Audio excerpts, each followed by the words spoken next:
We've been looking at chemical reactions in equilibrium, taking the equilibrium constant that describes that reaction and trying to identify, calculate final pressures once equilibrium has been established.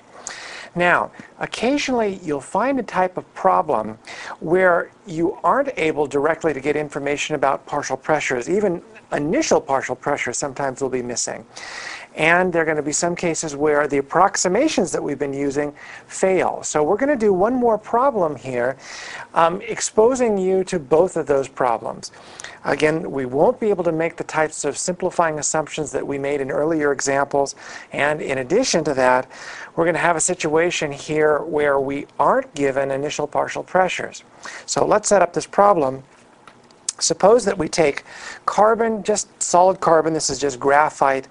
We put some CO2 with it, we put it in a sealed container, we heat this container up, and we reach an equilibrium. And all we know, we don't know how much CO2 we have, we don't know how much CO we have, we don't know what we started with, what we ended with. The only piece of information we have is that the final pressure at equilibrium is 1.4 atmospheres.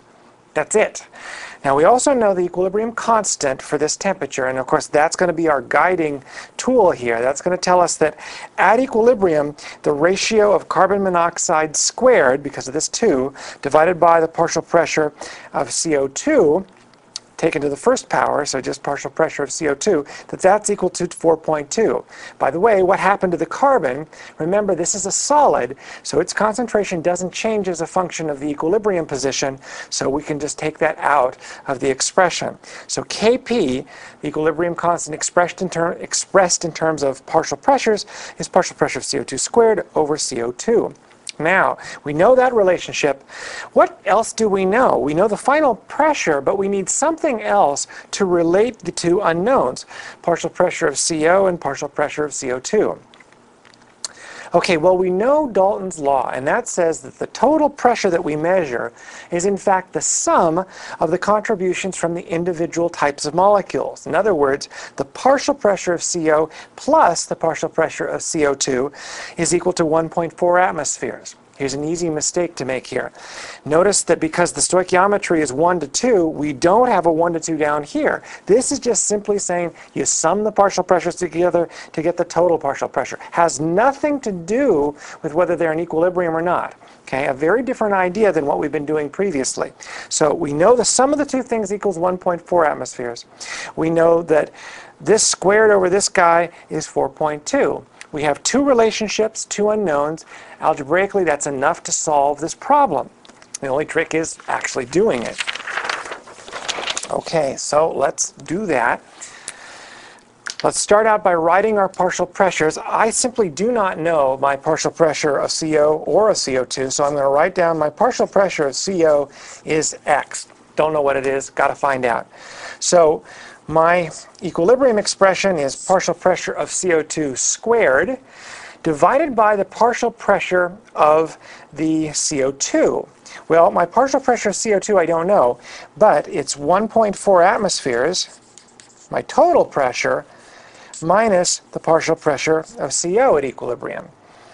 Okay, in other words, whatever I have at equilibrium, my total pressure that I'm solving for, the total pressure is going to be the sum of those two partial pressures.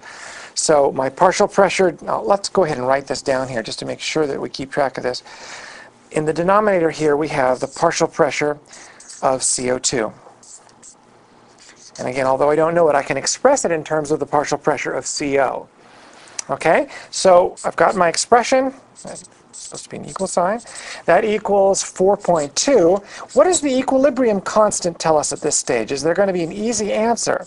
Well, unfortunately, no. We have an equilibrium constant relatively close to 1 in that it's not 10 to the 5th or 10 to the minus 5th or something like that. It's relatively close to a balanced situation at equilibrium, and so we're not going to be able to easily make any approximations like X is really small compared to 1.4 or things that get us out of this more complex calculation. So we're going to have to actually bite the bullet and expand this out and solve the quadratic equation. So in this case, I'm going to multiply this guy by this. We'll have x squared in this case is, in this case, 5.9 minus 4.2x